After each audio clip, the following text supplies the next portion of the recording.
Assalamu alaikum everyone. This is Sadequl Islam. We are talking about effective team building. How to influence others. আমরা সবাই জানি we need teamwork. কারণ আপনি যখন একা খেলবেন তখন হয়তো দুই একটা গেমে জয়লাভ করা সম্ভব হবে, কিন্তু for getting championship, team should be play well. টিমের সবাই যদি ভালো না খেলে তাহলে কখনো চ্যাম্পিয়নশিপ অর্জন করা সম্ভব হয় না। আর একটা বেস্ট টিম গঠন করার জন্য আরেকজনকে ইনফ্লুয়েন্স করতে হবে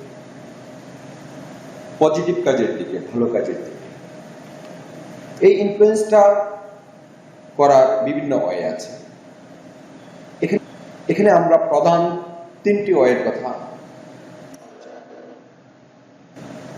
তার মধ্যে প্রধানতম হলো অ্যাডভাইস। অ্যাডভাইস জিনিসটা by nature directive, but to the point. আপনি আপনার সাবঅর্ডিনেটকে, অ্যাসোসিয়েটসকে, ডাউন দ্য লাইনে যারা আছে, আপনার টিম মেম্বার যারা আছে, তাদেরকে এজ এ লিডার হিসেবে আপনি অ্যাডভাইস করতে পারেন। এই অ্যাডভাইসটি মেবি ওয়েলকাম অর নট, গ্রহণযোগ্য হতেও পারে, অন্যের কাছে নাও হতে পারে। এটা মাথায় রেখে আপনাকে অ্যাডভাইস করতে হবে। Not generally effective in changing long term results.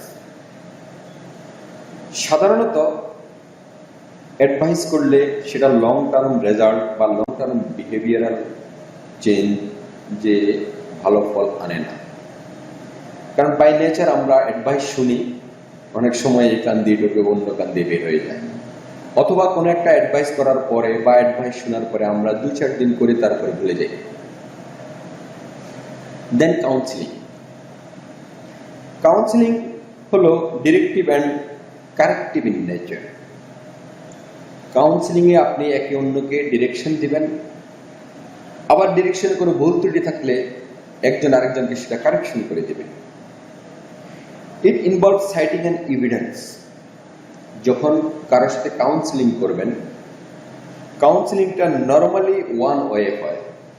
এটা একজন লেকচারের মতো লেকচার দিতে থাকে, সামনে অনেকেই থাকে, তারা শোনে। কাউন্সিলিংয়ে আমরা নর্মালি অপর পক্ষ থেকে ফিডব্যাক কম পাই। নর্মালি তারা শুনতে থাকে, হ্যাঁ, যদি কিছু বলার আছে কিনা জিজ্ঞাসা করেন, অনেক সময় বলে না স্যার আপনি যা বলছেন ঠিক আছে, আমরা সেটা মানব। কাউন্সিলিংটা may be effective in long term result. আপনি কাউন্সিলিং করলে যদি আপনার অ্যাসোসিয়েটকে ভালো করে জিনিসটা বুঝিয়ে দিতে পারেন, তাহলে এটা লং টার্ম রেজাল্ট আনবে।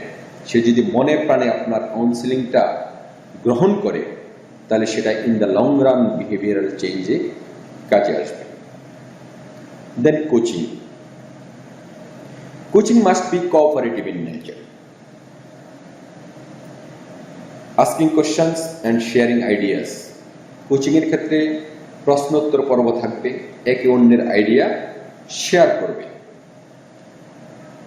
Conversation must be two way. উভয় পক্ষ, যিনি বলবেন এবং যিনি শুনবেন, উভয় পক্ষের মধ্যে করেসপন্ডেন্স থাকবে।